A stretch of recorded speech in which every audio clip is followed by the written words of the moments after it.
No dia 1º de junho de 2016, aconteceu a inauguração do túnel de San Gotardo, o maior túnel ferroviário do mundo.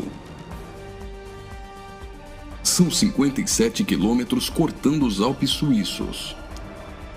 A inauguração foi um evento de grande porte, transmitida por vários canais de televisão de todo o mundo.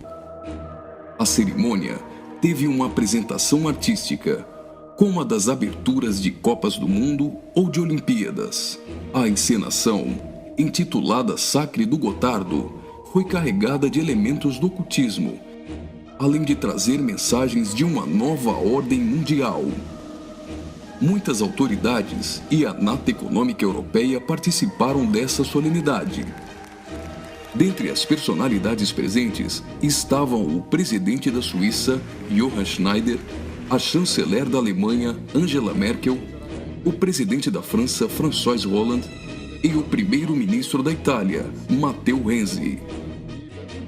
A inauguração do túnel teve ainda uma celebração ecumênica e recebeu a bênção sacerdotal de um rabino do judaísmo, de um imã do islamismo, de um padre da Igreja Católica e de uma pastora luterana. Vamos analisar alguns elementos dessa celebração bizarra, que muitos analistas chamaram de inauguração da nova ordem mundial. Na primeira parte, em ambiente fechado, a humanidade é representada por uma marcha de zumbis, pronta para receber ordens. Surge então um anjo na forma de bebê. Aparentemente, este representa Lúcifer. O anjo caído já começa a apresentar semelhanças com Baphomet, que é um dos principais símbolos de Satanás em algumas linhas de culto pagão. Observe, dentre as personalidades presentes, esse sujeito, portando um cetro e vestido com traje de algum tipo de organização ou irmandade. Ele traz um broche com a figura de um bode que deve representar também Baphomet. A cerimônia macabra evolui para a aparição de um homem-bode, representando um demônio-chefe. Esse demônio exerce autoridade e liderança sobre outros demônios que são liberados pelo mundo, representado aqui pela ferrovia. Por essa ferrovia, passam vários períodos da humanidade, revivendo alguns tipos de sociedades secretas e rituais pagãos dos celtas, da Grécia Antiga, do hinduísmo e principalmente do Egito Antigo. Observe ao fundo a figura do Sol, representando um dos principais objetos de adoração das culturas antigas. Sob a ordem do chefe, os demônios se lançam para cumprir sua missão na Terra. Aqui, vemos a representação de antigas sacerdotisas e místicos adoradores, todos sendo conduzidos pelo homem-bode. As sacerdotisas estão levando um cordeiro, como algo a ser oferecido em sacrifício.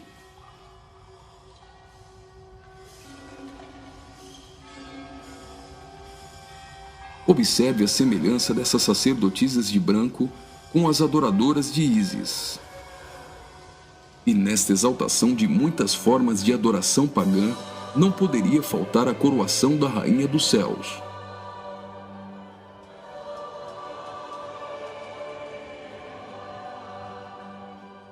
A cerimônia prossegue, agora em um ambiente externo.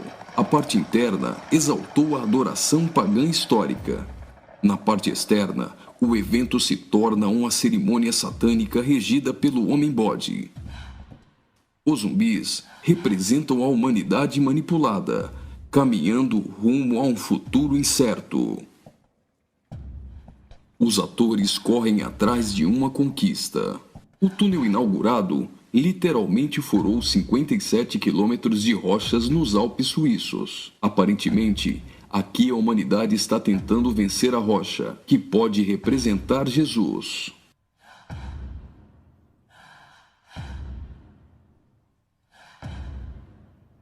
Por várias vezes, eles investem desorganizadamente contra a rocha, mas todas as tentativas são frustradas. Até o momento em que eles se unem e conseguem um importante progresso. Lembre-se que o espírito de Nimrod era unir o homem para vencer a Deus, e que este túnel é o símbolo de integração entre os povos. Observe que eles conseguem a abertura de um portal. A representação desse portal lembra o CERN. O CERN é a Organização Europeia para a Pesquisa Nuclear. Está localizado na região de Genebra, na fronteira franco-suíça, a pouco mais de 200 quilômetros do túnel de Saint-Gothard. No CERN encontra-se o LHC, o maior acelerador de partículas atômicas do mundo e maior máquina que o homem já construiu. Ele tem 27 quilômetros de circunferência e está a 100 metros abaixo da superfície. O CERN está em busca da antimatéria e tentando recriar o Big Bang. Mas o CERN também tem um propósito esotérico ocultista nem tanto oculto. Segundo a própria comunidade científica, o CERN pretende acessar outras dimensões e se conectar com forças desconhecidas. O respeitadíssimo físico Stephen Hawking advertiu que os experimentos do CERN podem representar graves perigos a nosso planeta.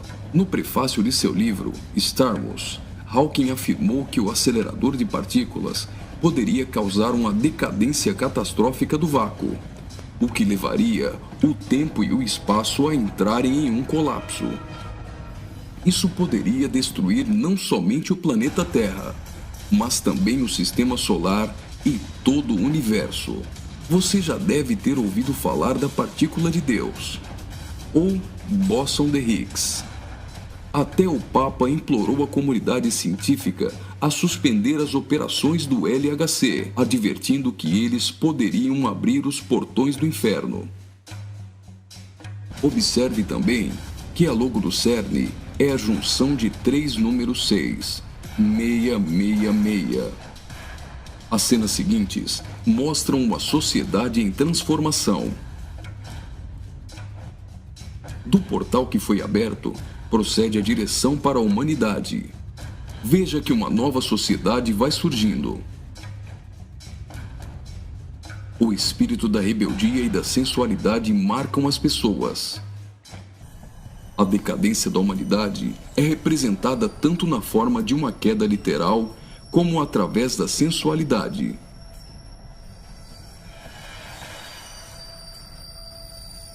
Do portal surge um corpo nu, e logo as pessoas ficam endemoniadas.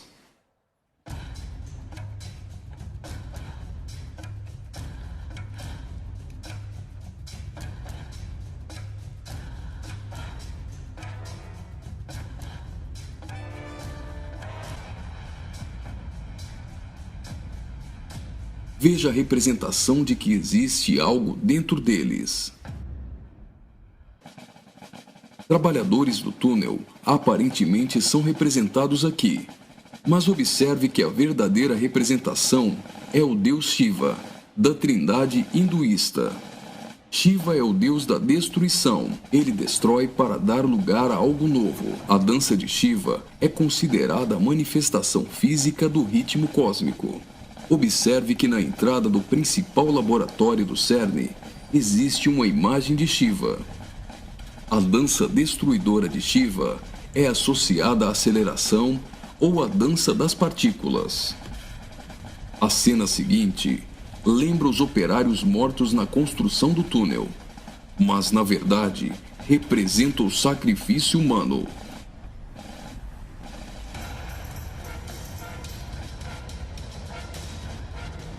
Veja que os corpos são lançados para dentro do abismo.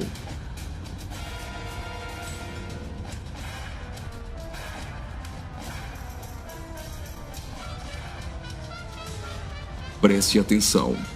Do fundo do abismo, as mãos vêm receber o sacrifício.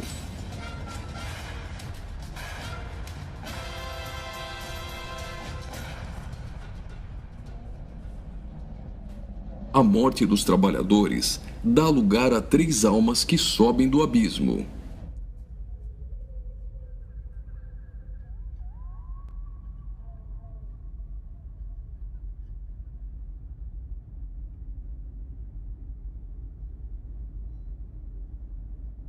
surge então um enorme olho que tudo vê, ou o Olho de Horus, um importante símbolo usado pelos Illuminati.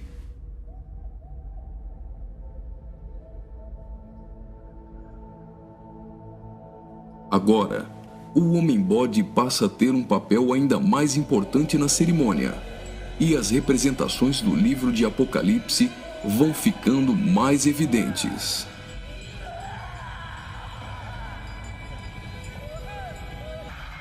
Veja como os demônios se parecem muito com o orixá Omolu. Do portal surge uma figura de um homem, misturada com a de um bode e 3 escaravelhos egípcios. O escaravelho simboliza o deus Khepri, o deus do sol nascente. Homem e bode se fundem, representando a encarnação de Satanás e o surgimento do Anticristo. Ele não será um homem normal. Sua autoridade e poder provém do próprio Satanás. Uma personagem, aparentemente representando a deusa Ísis, surge para ungir o Homem-Bode, que é a própria besta. Como a cerimônia de coroação de um rei, a besta é ungida governante sobre todo o mundo. Observe novamente que os demônios lembram muito o orixá Omolu. Após receber o manto do espírito feminino de Ísis, a besta manifesta atitudes homossexuais. Ungido governante do mundo, a besta demonstra sua fúria contra todos e agita seus demônios.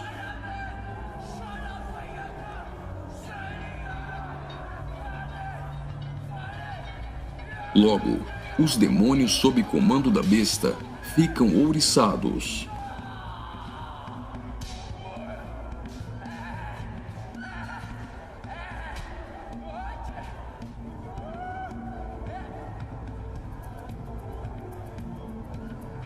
Assim como está escrito em Apocalipse, a besta passa a ser adorada pelos homens e pelos demônios.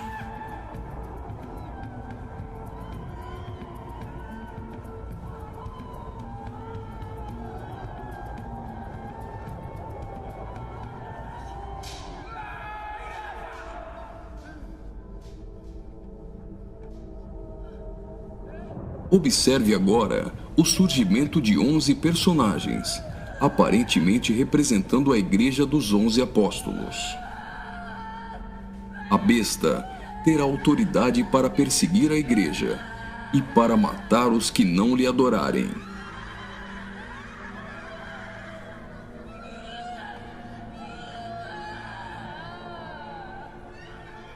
Observe que no telão a besta tem várias cabeças.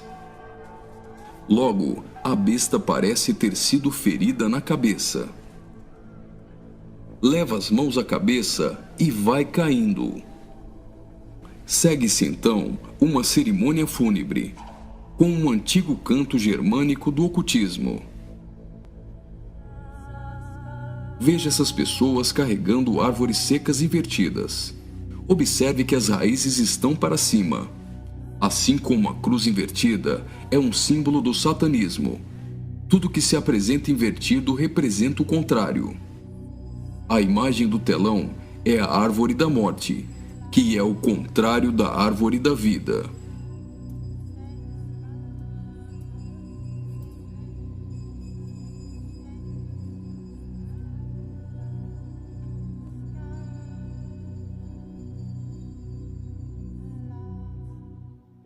A tecnologia é mostrada como um instrumento para manipular o homem. O avanço da ciência nos últimos dias foi profetizado por Daniel. Observe agora a semelhança da imagem no telão com a Pokébola do game Pokémon Go.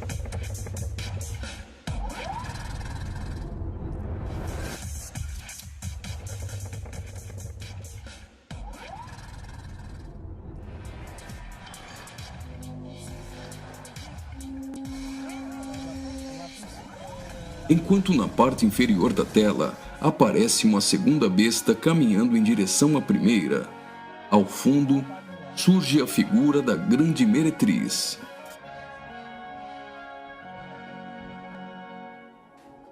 Observe que a segunda besta ressuscita a primeira.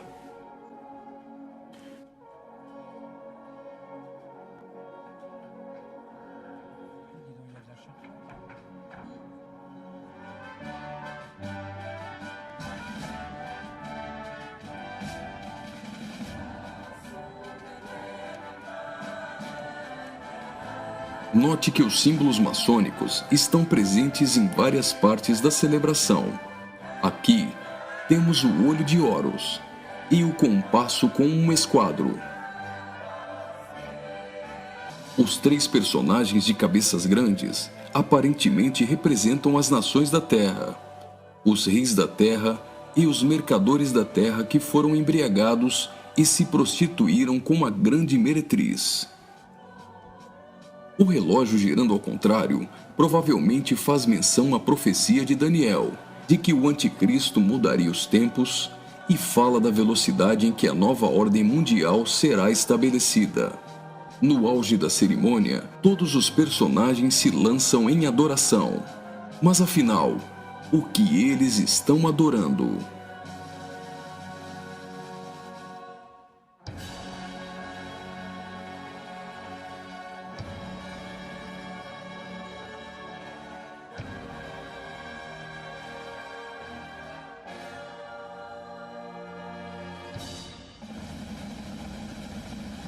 Então, o trem sai do túnel. Mas certamente eles não estão adorando um trem. Eles adoram aquele a quem pensam que venceu a rocha. Eles adoram o grande dragão, a antiga serpente, que se chama Diabo e Satanás, o sedutor de todo mundo. Pensam que Satanás venceu a Cristo. A celebração é como se fosse uma grande vitória, como a consumação de uma enorme conquista.